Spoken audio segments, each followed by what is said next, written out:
आज के वक्त में किसी व्यक्ति के लिए चाहे छोटा शहर हो चाहे बड़ा शहर हो, घर बनाना इतना आसान नहीं है। लाखों रुपए चाहिए और कई शहरों में तो लाखों का सपना अधूरा करोड़ों रुपए चाहिए। और अगर मायानगरी मुंबई या दिल्ली की बात की जाए तो शायद करोड़ों से भी आगे निकल करके ये रेस और न जाने कितने रुपयों तक पहुंच गई है। लेकिन सवाल यहां पर यह है, 25 सालों के अंदर एक बाबा अपना साम्राज्य इतना विस्तार करता है कि कासगंज के पटियाली के एक छोटे से गांव में 80 गज के मकान से वो 25 सालों में इतना विस्तार कर लेता है कि वो कई शहरों में अपने फार्म हाउस बना लेता है, कई शहरों में अपने बड़े बड़े आश्रम बना लेता है। हम और आप तो 100 गज का प्लॉट लेने से पहले सोचते हैं, एक 2 BHK का फ्लैट लेने के लिए सोचते हैं, बैंक का लोन ले लेते हैं तो ये सोचते हैं कि बीपी और शुगर ना हो जाए।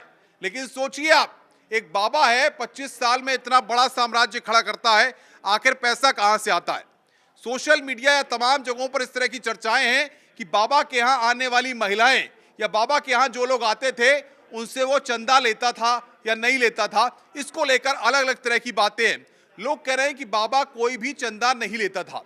तो सबसे बड़ा सवाल यह है कि एक व्यक्ति जो कि साकार हरि है, जो कि भोले बाबा है, अगर वो चंदा नहीं लेता तो सत्संग का इतना बड़ा शामियाना जो सजाया जाता था, जो कुर्सियां मंगाई जाती थी, जो सेवादार आते थे, क्या ये सब फ्री में काम करते थे? क्या ये कोई भी पैसा नहीं लेते थे? क्या टेंट हाउस वाला फ्री में कुर्सियां भेज देता था?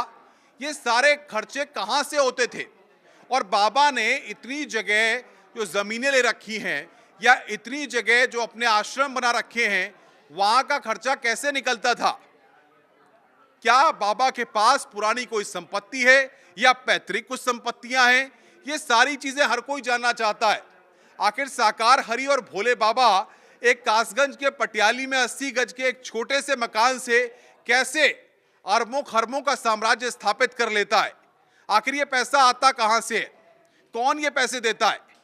आपको बताते हैं, जो आसपास के पड़ोसी हैं पटियाली में जो रहते हैं, जो महिलाएं रहती हैं, वो तो ये कहती हैं, बताती तक हैं कि वहां पर बाबा के पास एक दौर में 25 साल पहले कुछ भी नहीं था, न घर में कुछ संसाधन थे, न कुछ था। तो आखिर ये कैसे 25 साल में ग्रोथ लेवल इतना हाई हो गया कि बैंक की एफडी तो 7-8% देती है, अगर उसमें भी बैंक में एफडी कराई होती तो शायद अब इतना पैसा नहीं हुआ होता जितने आज आश्रम बन के तैयार हो गए। क्योंकि हम और आप तो नौकरी पेशा लोग हैं, जब निवेश करते हैं तो बहुत सोच समझ के करते हैं। लेकिन सबसे बड़ी बात यह है कि बाबा का निवेश में ऐसा कौन सा फैक्टर रहा, ऐसी कौन सी बैंक की एफडी आरडी रही जो कि इतना बाबा का विस्तार कर गई कि उनको कई जगहों पर अपने आश्रम बना लिए उन्होंने, और पैसा चंदे का लोगों से लिया भी नहीं जैसा लोग कह रहे हैं। सवाल ये है कि आखिर क्या हुआ? तो हम आपको बताने जा रहे हैं इसकी इनसाइड स्टोरी कि आखिर एक बाबा कैसे धन इकट्ठा करता रहा और लोगों को इस बात की जानकारी भी नहीं हुई। बाबा का खेल बड़ा शार्प था। बाबा बहुत सोची समझी रणनीति के तहत खेलता था।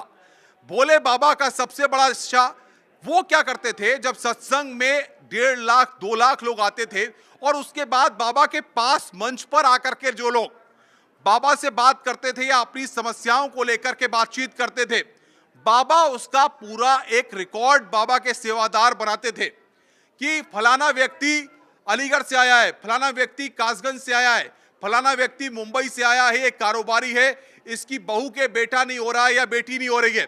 यानी कि बकायदा एक रिकॉर्ड मेंटेन किया जाता था।